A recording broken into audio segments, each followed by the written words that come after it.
What up? What up? What is going on, everybody? We are back. The Redshirt Podcast is back, episode 8. Coming off of week 2 of the college football season. Um, Getting into full go. Wasn't a lot of exciting matchups on the full slate this week, but there was one big exciting matchup. As you know, we talked last week about the border war, and some things happened in Columbia, Missouri, over this last weekend. The Kansas Jayhawks went to Columbia, Missouri, and got belt. Yeah. Shout out to the Missouri Tigers, man. A big dub at home and a renewed rivalry. And being able to beat a former foe that all Mizzou fans really hate. Uh, yeah, man, it was exciting to see. Columbia be on fire like that. It's always a great college football atmosphere. But as I am your host DG. I got my dog, my guy Trey is here with me tonight. That way A16. I bet I'm just gonna let him talk his trash in these first couple of minutes. Go ahead. Man, we use this terminology. Mind you, I used to watch this when I grew up when we were in the Big 12, but we in the SEC now.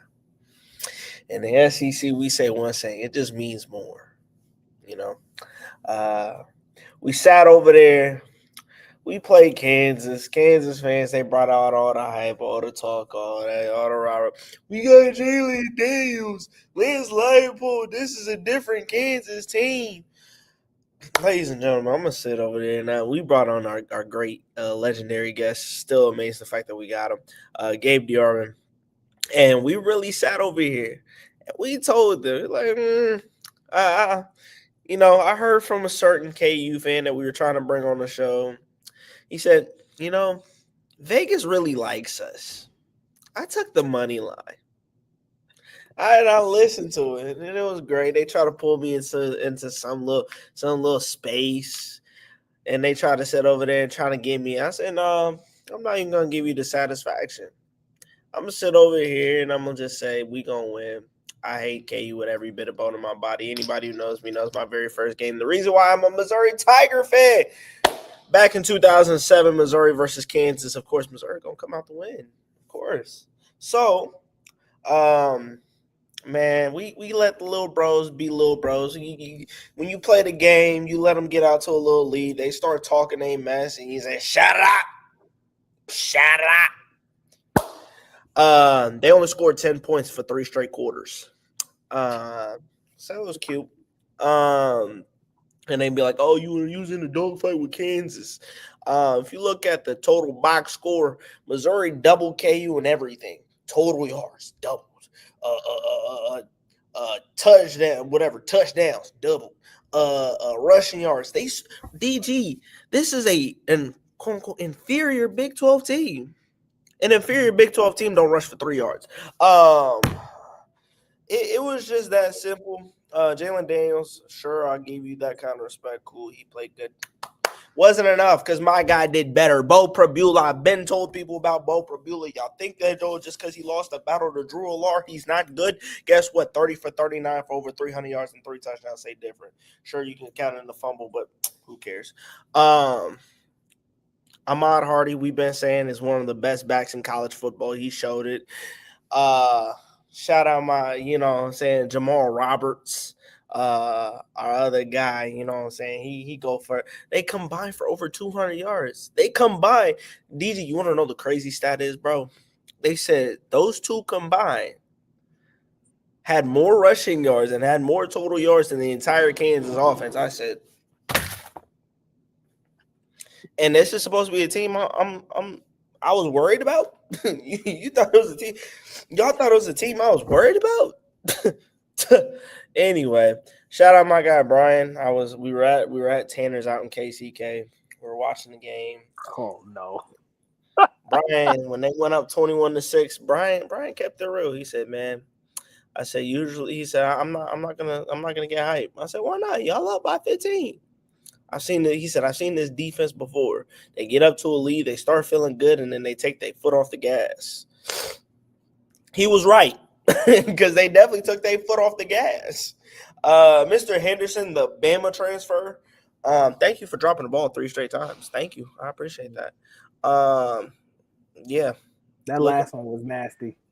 That last one. Right in the edge, DG. Right in the edge. Drop my I didn't watch much because unfortunately I had an event to do or whatever. But absolutely. I got to see that part, and that was disgusting. Busted coverage. We gonna get better at busted coverages. Yeah. You was wide open. Yeah, you got to make that play, dog. Go ahead, continue. It was one of them games, bro. Shout out Dalen Carnell. He finished it off like he always does. He makes a big play to end it. It was a lot of things. Jalen Daniels still continues to show me that he cannot throw the deep ball effectively.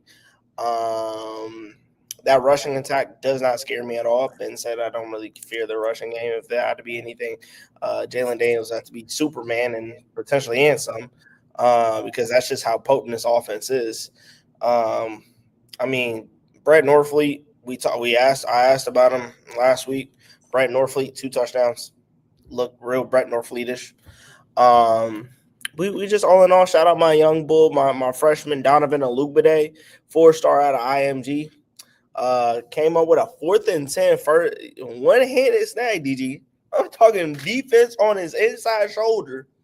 Still snagged that like he Odell Beckham. It was amazing.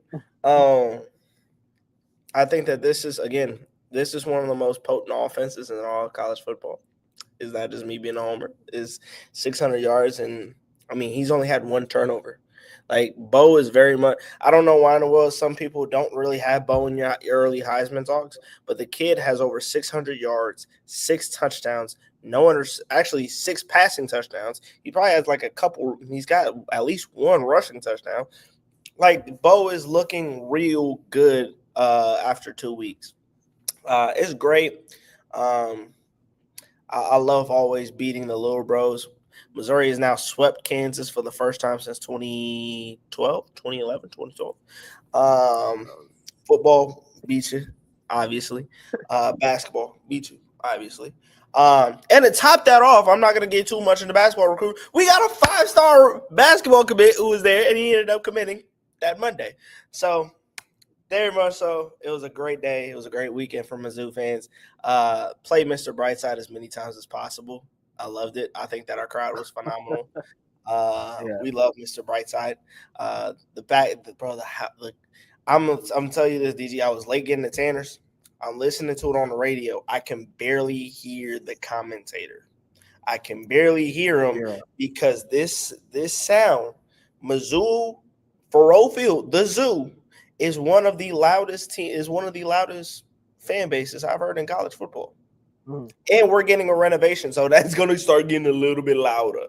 Yeah. But all in all, of course, it's always great to smack the little bros. I told y'all, take that MIZ-ZOU. If you want to take the spread, you could have taken the spread. I was cool with either the spread or the money line, either one. Shout out CJ and Bet the House. All 3 of us, we worked together on Bet the House. The over, of course, hit. I think the over hit in the first half.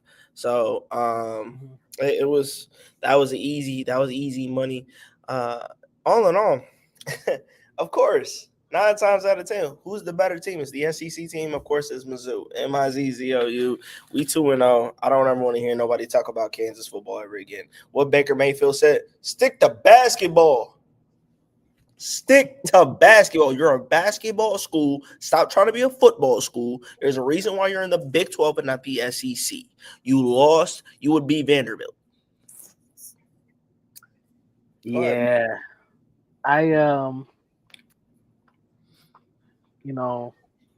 hate to say I do this too.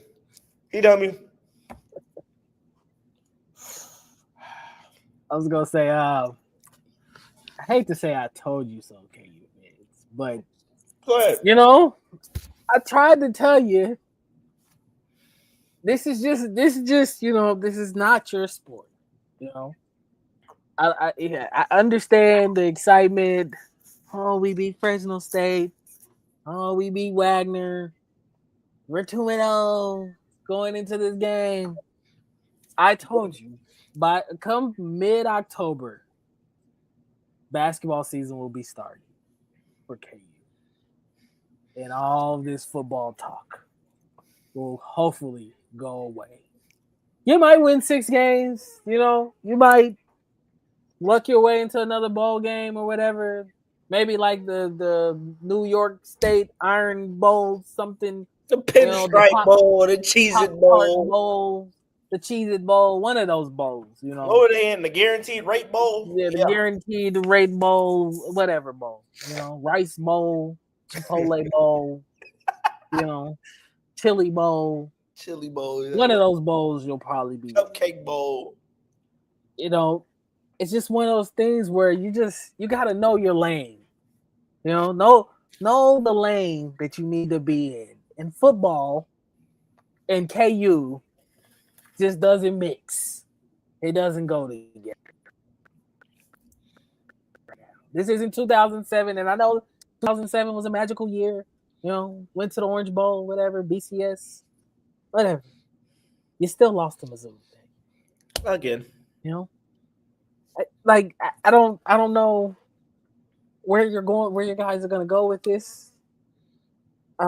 But I just foresee after this, and I heard talks of, this team maybe can compete for a Big 12 championship. I don't see that. But hey, I could be wrong. Maybe I'll look like the idiot.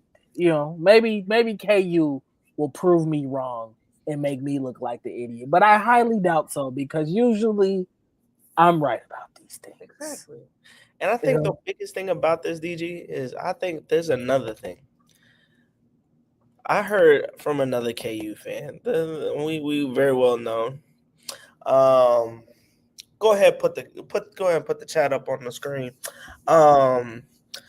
Look, the thing about it is, and it's always ZOU. The thing about it is when they went up 20-6, like I said, 21-6, I was in Tanners, and I heard a young KU fan say, "Are we gonna go to the Natty?"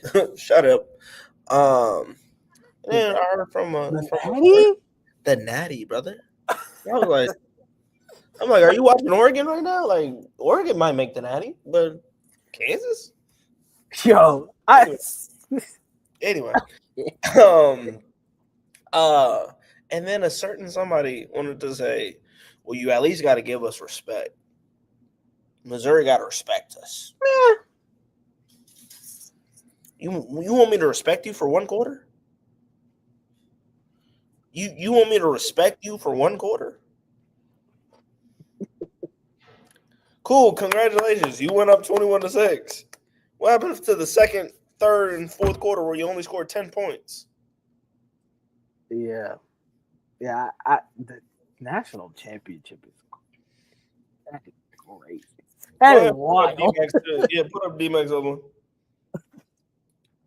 Yeah, they're gonna play Wichita State. They'll play Kansas West. Okay. Anyway, man. You go ahead and then we're gonna address this comment that CJ said. Hold on. So moving forward, coming off of obviously this victory that you guys have, you take on, I think, who y'all got this cup from? Louisiana. Oh, we got a cupcake. We got Louisiana. Yeah. Now Mizzou is ranked 25th in the country now. Should have been ranked. Yeah, I think that I think y'all have a good enough program to where y'all probably should have already been. It's okay.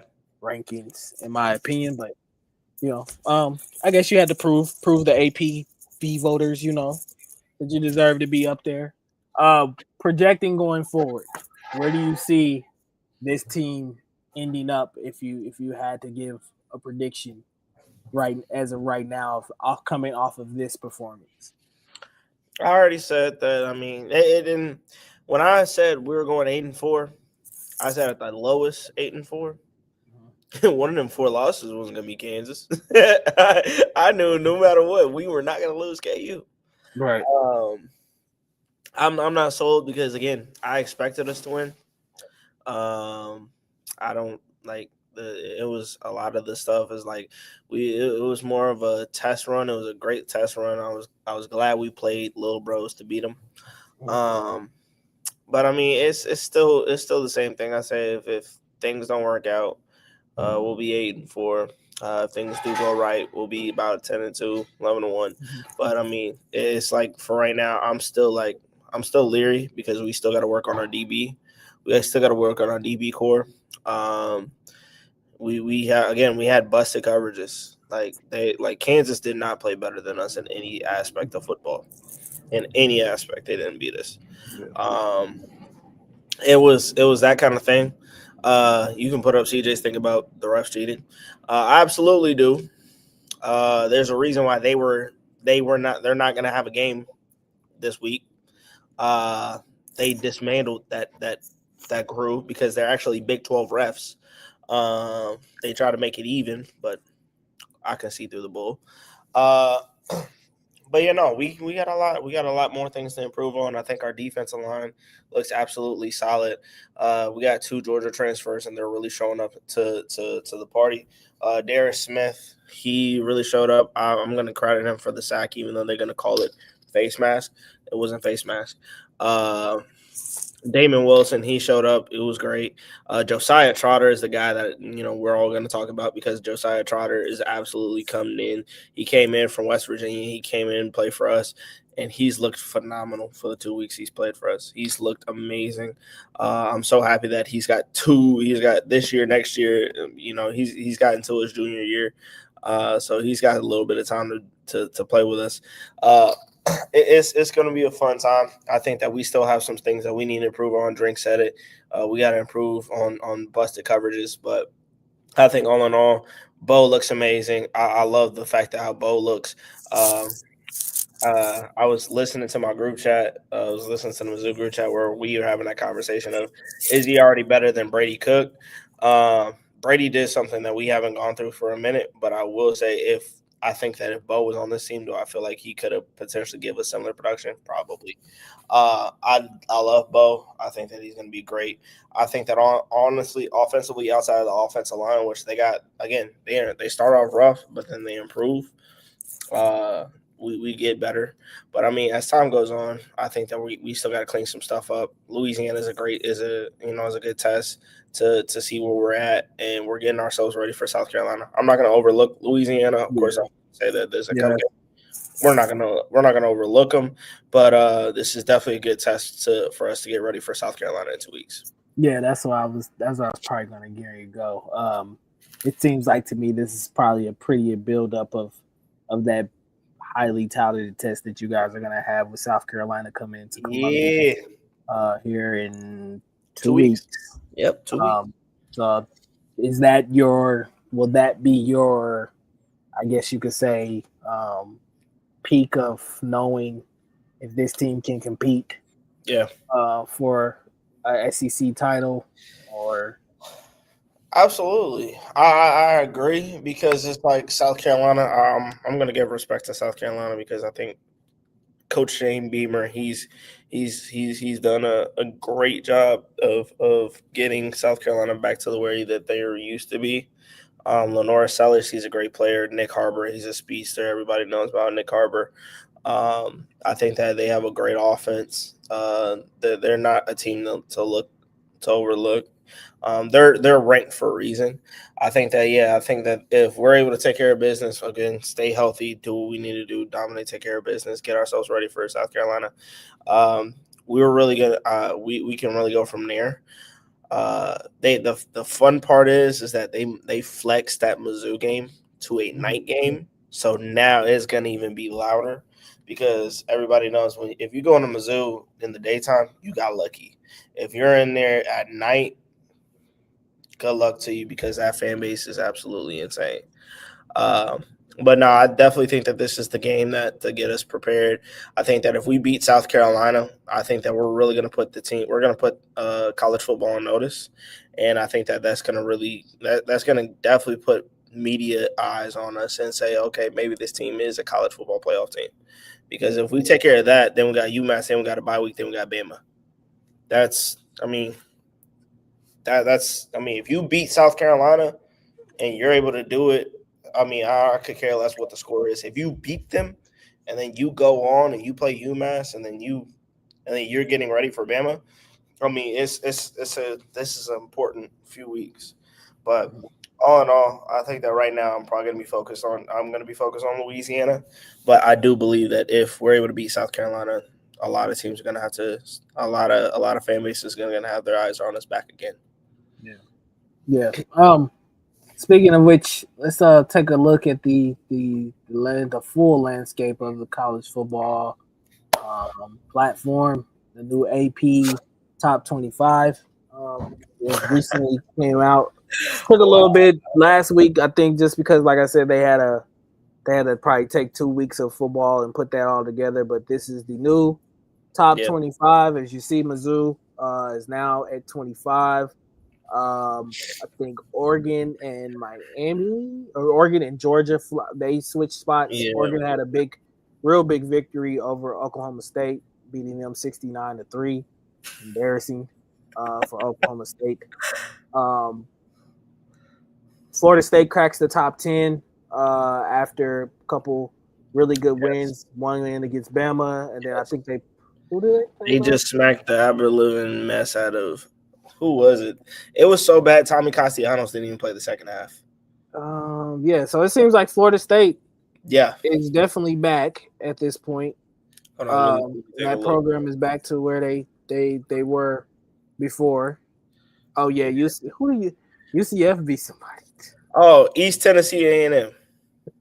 East Tennessee A&M. Okay. Or East Texas A&M. My bad. East Texas A&M. East Texas A&M. And then UCF took down.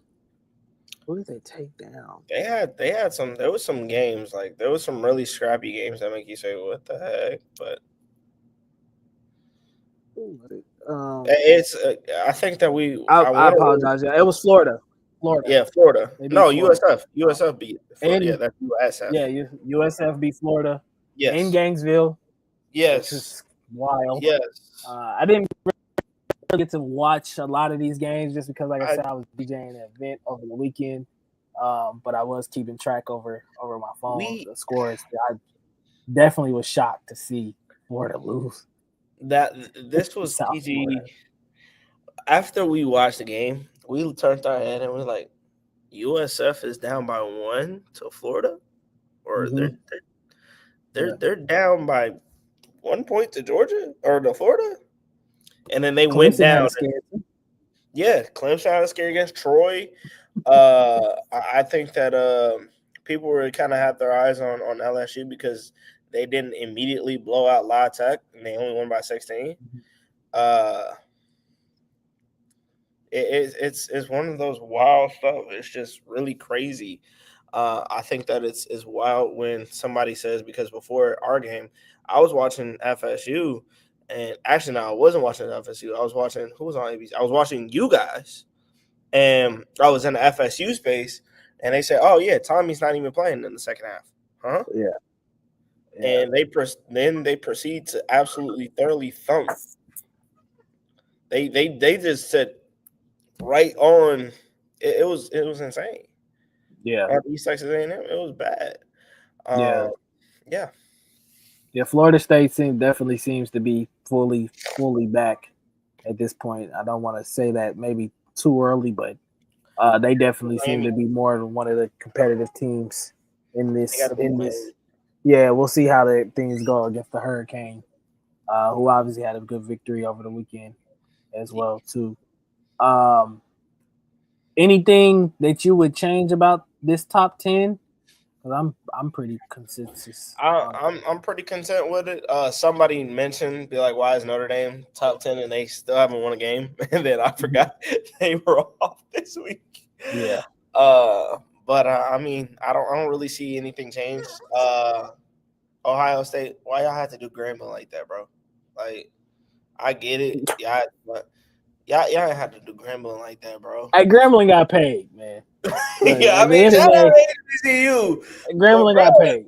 They probably made $2 million, $3 million to go up there and get smacked by Ohio State. You know, it is a 70 piece, bro. But yeah. I would say shout out to my ops. The OU, You the said OU, boomer. Yeah, bro. those guys in Norman, Oklahoma, got a great victory over Michigan. You might need a DJ. I, We might need to really consider limiting freshman quarterback talk because that boy Bryce Underwood. just last week he was all generational.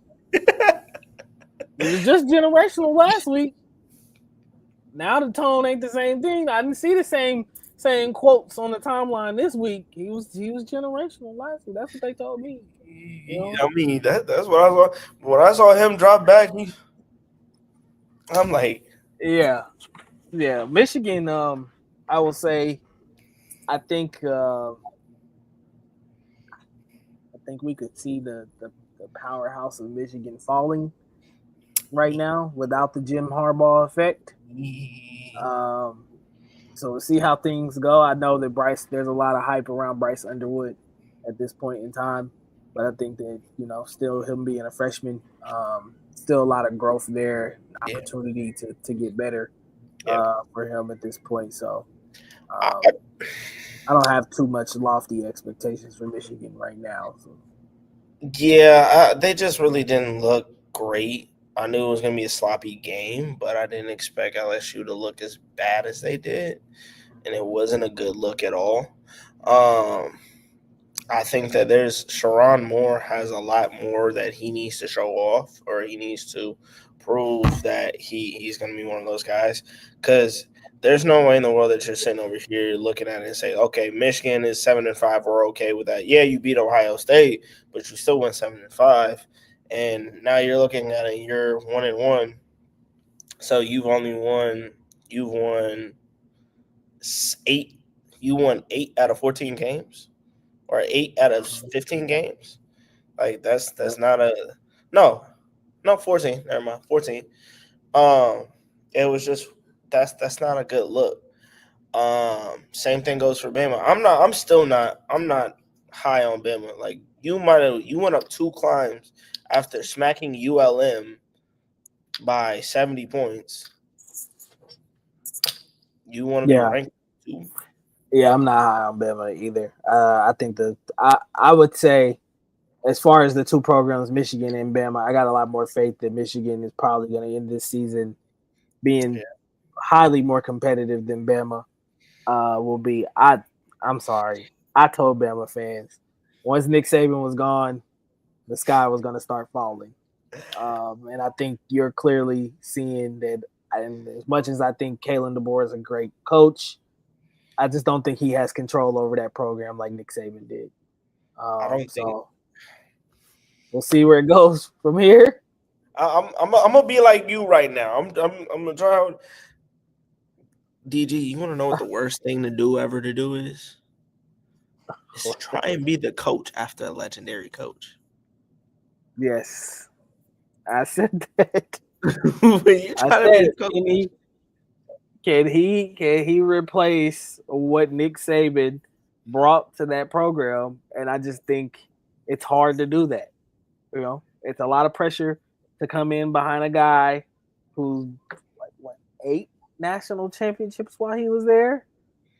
The level of amount of recruiting that he was able to do while he was there, the discipline while he was there. I don't see those same things with this Bama program as it used to be, and I think Bama is probably going to fall into the abyss of where it was before Nick Saban came to town. The sad part is we already talked about what they did wrong against Florida State. Dude, y'all like I get it. Ryan Williams is a special talent. But dude, he's sitting over here. I've never seen a wide receiver at Bama wear a black jersey, a no contact jersey. He tried, but he had a concussion. I just think that I don't think that the standard is I don't think that DeBoer is falling in that Bama standard at all. I think that he's trying to show a Washington standard at Alabama, and it's not looking good. Like I love Ryan Williams. I'm not gonna talk too much, man. But bro, you coming in with a T-Rex teddy bear before a game? You coming in with a T-Rex teddy bear before a game? Like, yeah. Anyway, we'll get to my Longhorns took on San Jose State this weekend and got a dub. I don't think, to me, there's not much to celebrate about. I said this, I think, on the last show, that I fully expect us to blow this team out. That's exactly what happened. I will say credit to our defense, and guys like Anthony Hill, Jalen Gilbo, who else? Jelani McDonald. Man, that defensive line, and a lot of guys just had great days. I think we forced 5 turnovers against San Jose State. It kind of started a little sloppy early on, but I think the kids finally came around and got 4 turnovers. So finally came around and got got their act together, and finally started realizing, like, hey, we're Texas and this is San Jose State and we're better. I was happy with the performance from the offense, even though I still have concerns. Go ahead, ISO.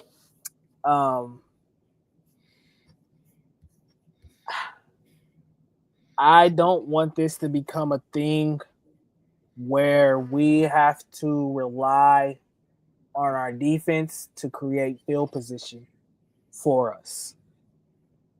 That's a dangerous place to be in. The first 3 possessions were, I believe, punt, and punt. The offensive operation didn't look great. We ended up getting the 83-yard pass to Parker Livingston.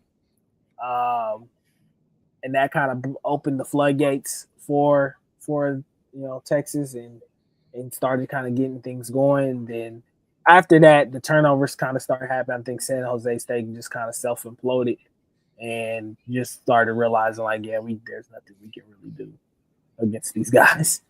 But all in all, I am happy that Arch was able to get in a little bit better rhythm, get some confidence.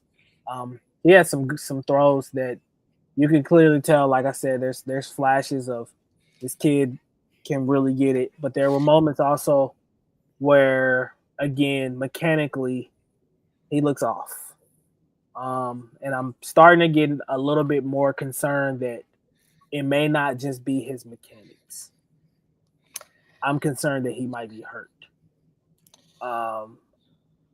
There was a throw that he had where he missed Ryan Wingo again over the middle of the field, and the ball just kind of dirted on him, and he winced, and it looked like he was in some pain after throwing the ball. Now, Steve Sarkisian says he's not hurt. He kind of had a snarky remark to the media about pictures in the bathroom. It was really weird. One of the more weird responses I've ever seen from a coach. Maybe he's just, but that's Steve Sarkisian. He's really smart alecky and things of that nature or whatever. So I don't mind it, but I am concerned that there is something maybe minor or pretty mild going on with Arch's, either his shoulder or his arm or something of that nature at this point that he's trying to either battle through, or or it could just be the fact that he was just upset that he didn't make that throw. Not really sure, but I'm leaning more towards the side that I think he might be hurt, and that scares me. Because I don't know when the injury happened. If it did happen, I can't point. There's not a game I can point to. If it did happen, it must have happened somewhere before the Ohio State game in practice or something like that. And I would say that if he's in some pain, he probably needs to let the staff know that, um, and so that we can figure out if we need to rest him for a little bit. But it's going to be hard to do that just because these next two games you could probably rest him because you play UTEP and then you got Sam Houston State, and you should be able. I don't care who plays quarterback for us. You should be able to beat both of those teams in blowouts. But you're going to need Arch Manning when you walk into Gainesville here in a couple weeks to play Florida. So, but yeah, I'm happy for the win. I'm happy, kids performed really well, especially at home. Next two games are at home, like I said, against UTEP and Sam Houston State. So we'll see what happens in those games. Hopefully, Arch looks a little bit more healthier, or think that those kind of issues go away. I will say Ryan Wingo, I think he has to slow down a little bit. You can clearly tell there are points in the game where he's pressing, and he's trying to clearly show the 5-star recruit that he is. We don't need you to be Jeremiah Smith, brother. We need you to be Ryan Wingo at this point. We just need you to bring that explosion to the game. DeAndre Moore went down with an injury, so now Parker Livingstone will have to really step up for us, which he had a really great game on Saturday. I think he had 2 touchdowns and I think over 150 yards receiving or something like that, or whatever. It seems like him and Arch's connection is really growing, which is great. It'll be nice to get Emmett Mosley back here soon in a couple weeks as well on the field. I think that'll help Arch out a lot too. But yeah, all in all, it was really, really good game, and just keep stacking wins at this point. Yeah, I agree.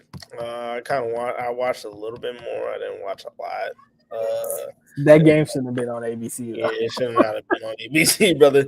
I ain't gonna lie to you. That game, I was like, okay, I guess it's gonna be in the background while I do laundry. Yeah, I was still sitting there Saturday. I was even sitting watching my wife. I was like, I don't know why we're playing on national television right now.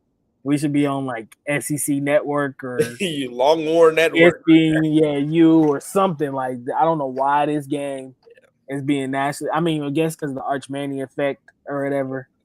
But yeah, that game had no business being in the middle of the day. Maybe it was just that slow of a college football week that I would definitely agree. I think Arch looks better. I don't think that he's finished. I do think that that shoulder injury. I don't buy anybody who's talking about, oh, well, you still throwing 60-yard bombs. Like it's either mechanics and he just like he's not getting used to these mechanics, or he needs to go to new mechanics. There's one thing that when you're a quarterback and you're delivering a ball and you're wincing like that, and you're over here just like and then you're moving around. Now, granted, yeah, sure, he had a rushing touchdown and all that, but brother, the one thing that we gonna have to do is Arch still threw a pick. Arch that wasn't a good throw. Yeah. Arch, it's still a costly turnover. I think San Jose used it to score their only touchdown. The thing about it is I mean, like, I think that when we call it what it is, I mean, Texas still went 2 for 12 on on third down, which that's not great. Time of possession, it was about even. You had 12 penalties. I mean, there's still a lot of stuff I'm pretty sure that I think every team needs to take a look at. I don't think that this is like, oh, you need to start putting down like the panic button. But I mean, like, hey, this is one of these games where I mean, like, this is one of these times where if you're Arch, you want to make sure you're staying in rhythm with Ryan Wingo, because as a guy who has immense speed, 4 catches for 30 yards. I'm pretty sure you should probably have more. Shout out Parker Livingston. He had 2 touchdowns. He was looking great. It's just like, it's little. It's the little things. We always talk about this in the NFL, and the same thing applies to college and high school. Is you have to take care of the little things. Um, Yeah. it was like you guys had those big plays. You had deep balls down the field. Like it wasn't an issue of, oh, can you guys go down the field and score? It's, Mhm. oh snap, can you do this? Can you do that? Can you rah? Can you do, like it's one of these type of games where it's like you really have to sit over here and say, how much can we try and do and get ourselves ready for conference play? Because I'm pretty sure Yeah. you guys don't have an easy schedule. No. Um, so you got to take care of these type of games. But again, shout out Arch. I'm glad looked a lot better. 5 touchdowns, even one Yeah. interception is fine. If you're a fan, you're okay with a 5-to-1 touchdown interception ratio. Yeah. But Yeah. it's San Jose. The interception, I'll speak about that too. It's a bad decision. And I feel like it's one of those decisions where it's one of those plays where you're pressing. You can clearly tell you're trying to do way too much, and I think that that's going to be something to look at throughout this whole entire season with Arch. I hope Steve Sarkisian is telling him, you don't have to do that much, brother. Like, you got the talent around you. You know, you kind of, and the defense is so good. I feel like when they really get deep into SEC play, it's going to be more so of Arch, just manage the game. Right. Don't turn the ball over. Use your legs when you got to. I think that was something that I was encouraged about seeing this week, is that he was a lot more decisive about when to take off and run, use his legs, and I think that's more of his game. I know that we want to be the passing attack that when Quinn Ewers was here, the on-time passing attack, but that's just, to me, that's just not Arch's game, in my opinion. I would like to see him be more used like how Vince Young was used when he was here, being a lot more mobile, being a lot more read option, giving him more quicker throws to kind of get into, or especially early on in the games. And I still think that kind of lies on Steve Sarkisian to kind of get him settled down early in games and get him into a rhythm going throughout the game. So if we can, I feel like if we can do that, these next two games, which I said they got UTEP, Sam Houston State, so those should be. There's no reason you should have any trouble with any of those teams. There should be two blowouts, in my opinion, to get yourself ready to walk into Gainesville, which is probably going to end up being a night game in Gainesville in the swamp, which is going to be it doesn't even matter what their record is going to be. It's going to be a crazy atmosphere to walk in and be able to prove that, Texas is a legitimate national title contender this year. But yeah, I think that moving forward that things will grow, they'll get better. I'm still, like I said, I'm still encouraged because I still think that I think we got the best defense in the nation.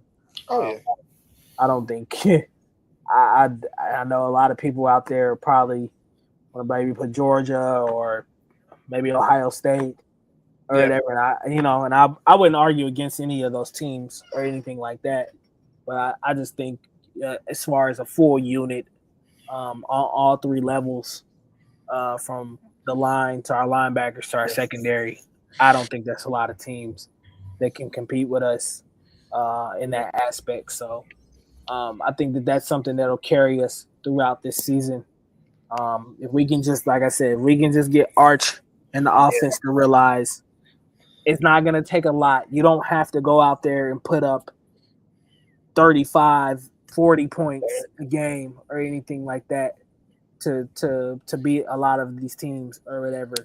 It's more going to be so based on being efficient in the red zone when you get there, not turning the ball over, not having stupid turnovers, and for the love of God, Yeah. This offensive line has to cut out the penalties, the dumb, really stupid penalties.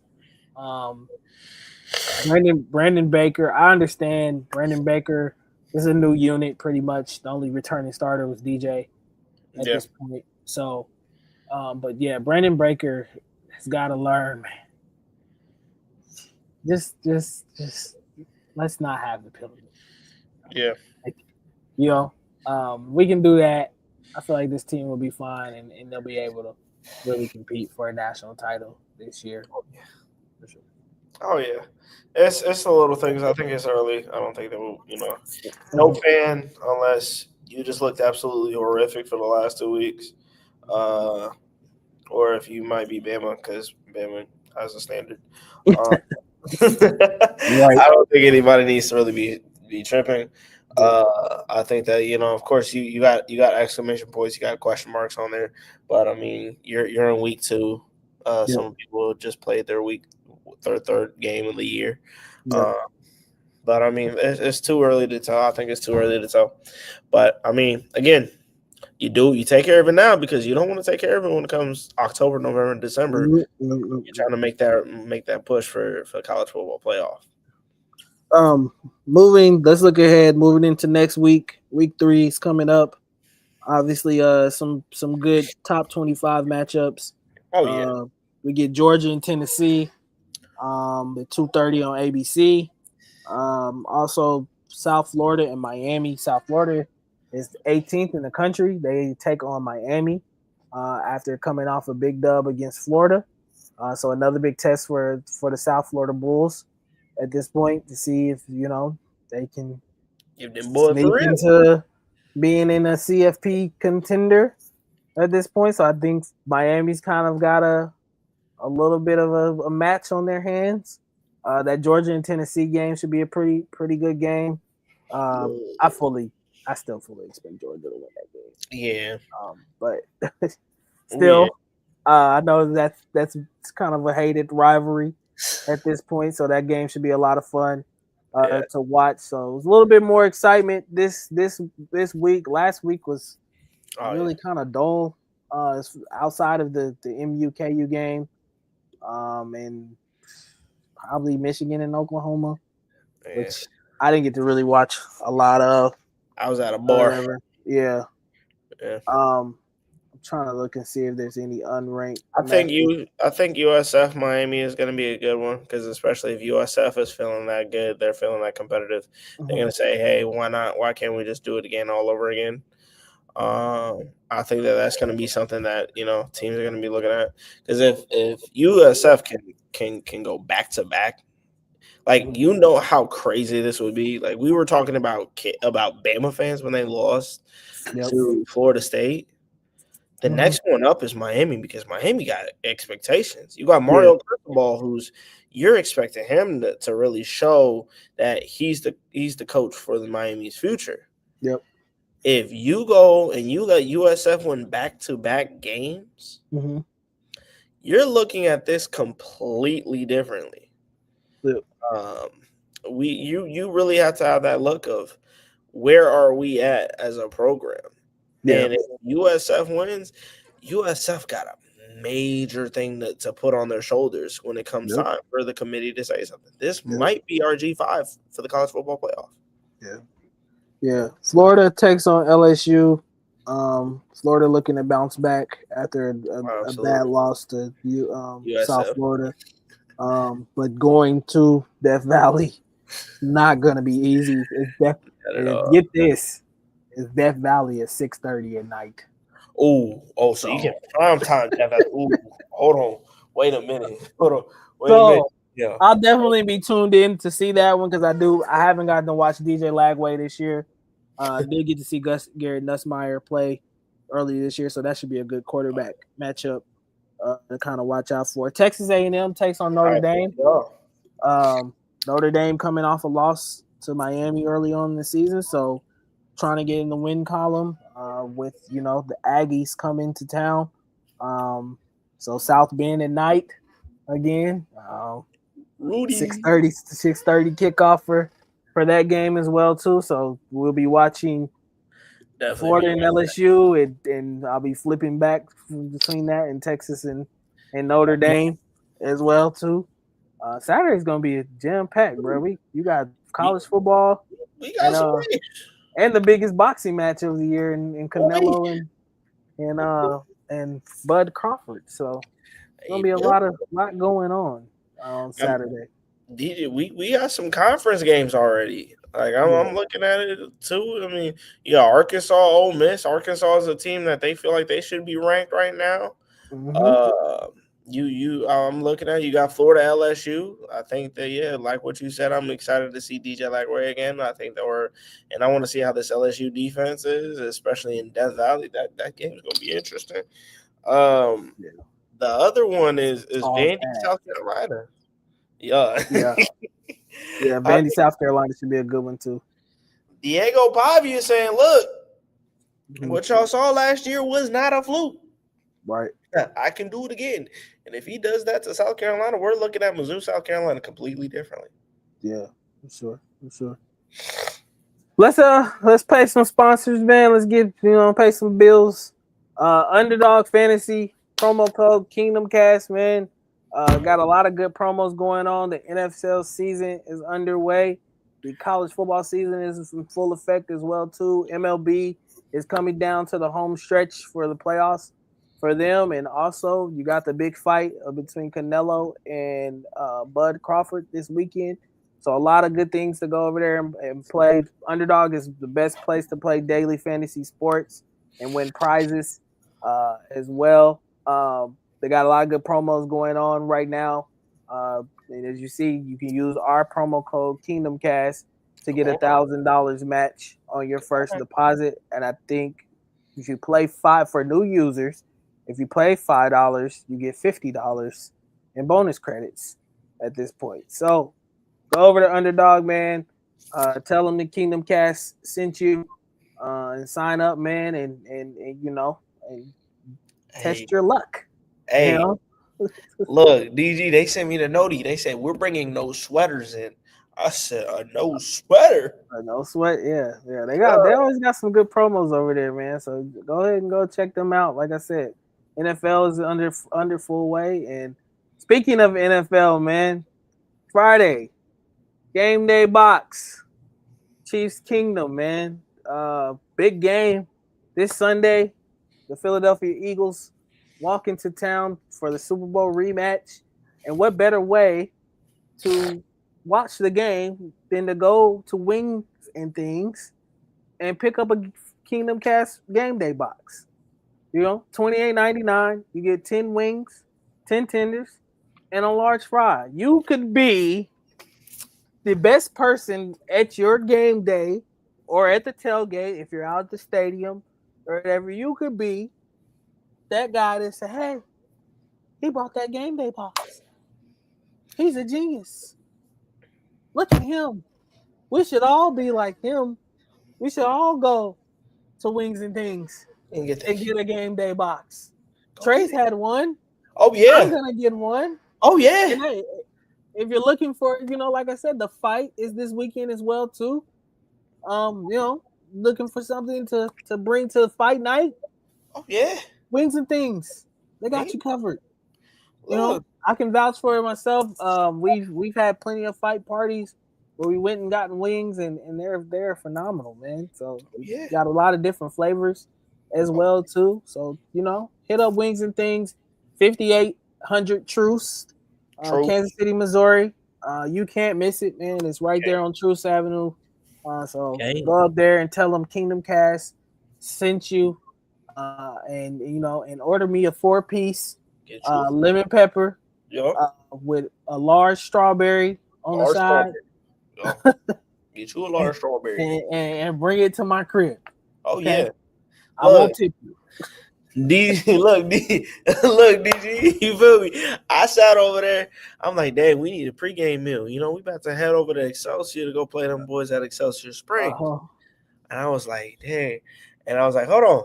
Wings and Things. They got a Kingdom Cast box. And then, hold on, a couple of my coaches said, Wings and Things. Yeah, hooked it up, man. Shout out Wings and Things and Kingdom Cast because they came in clutch.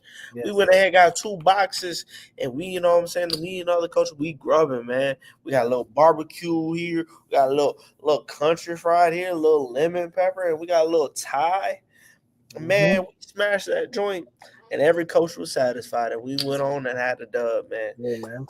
You feel me? So, No better way, man. No better way to kick off game day or fight night or whatever your occasion is than to go over and get a Kingdom Cast game day box from Wings and Things, man. Hit them up and tell them Trey and DG sent you as well. Yeah. Yeah, man. That's gonna be it for us tonight, man. Check out Kingdom Cast tomorrow for the Eagles and Chiefs preview with Chuck, Country, Boogie, Trey, whoever else, D-Mac, whoever else will be on there. Also, 142.2 The Kingdom will be going tonight as well, too. They'll be previewing Chiefs versus Eagles. Trey and Chuck will be on the episode tonight for those guys. Yeah, go check them out as well, too. Yeah, and Tell the Truth will be back Tuesday, as always, after the games to preview or to review what happens this Sunday between Chiefs and Eagles. Hopefully, I will not crash out again, but we'll see. We shall find out. But yeah, man, that's going. Oh yeah. Also, before we leave, support all the local high school teams, man. Yeah. Whitatonka, Ruskin, Lee Summit North, Lee Summit West, Lee Summit, Raytown. A lot of good high school football action going on this week. I think we'll dive next week into a little bit more high school football action as well. Try to have like a player of the week for you guys. Shout out to St. Pius X. They went down to Frisco, Texas, and beat. Who is that? It's a team from Arkansas. I can't remember. Anyway, beat a team from Arkansas. We got Google. Hold on. We going. Yeah. Show some love. Yeah. Shout out to my young life, Jamel Holloman. He's on that team as well. So one of the guys, one of my best friends, little brothers that I grew up with. Yeah, man. Proud to see that kid doing well. Shout out to 5-5, man. Keep going. But yeah, a lot of good high school football action going around the metro. Oh yeah. At this point in time, so get out and support some of these kids, man. And Catholic. Tell them who was it? Catholic Arkansas. Yeah. Rockets. Yeah. Went down to Frisco, Texas. Got the chance and opportunity to play in the Cowboys practice facility, which is a beautiful, beautiful facility, man. In Frisco. Shout out to Jerry Jones, man. The amount of money that they have is insane. But yeah, shout out to them for bringing the kids down, man, and allowing them to get the chance, the opportunity to play in some real life NFL stadiums and getting a tour and things like of that nature. So happy for the kids to both schools as well. Even though I don't know the school from Arkansas. Get the kids out there to see their dreams hopefully be fulfilled on that stage one day. So yeah, man, get out and support your local high school, man. Friday Night Lights, man. The kids always need support, man. No matter who it is or whatever, just go out and support and tell them Redshirt Podcast sent you out. Yeah. For Trey and DG, that'll do it for us, man. We love y'all. We appreciate y'all. And we will see y'all next week, man. Peace.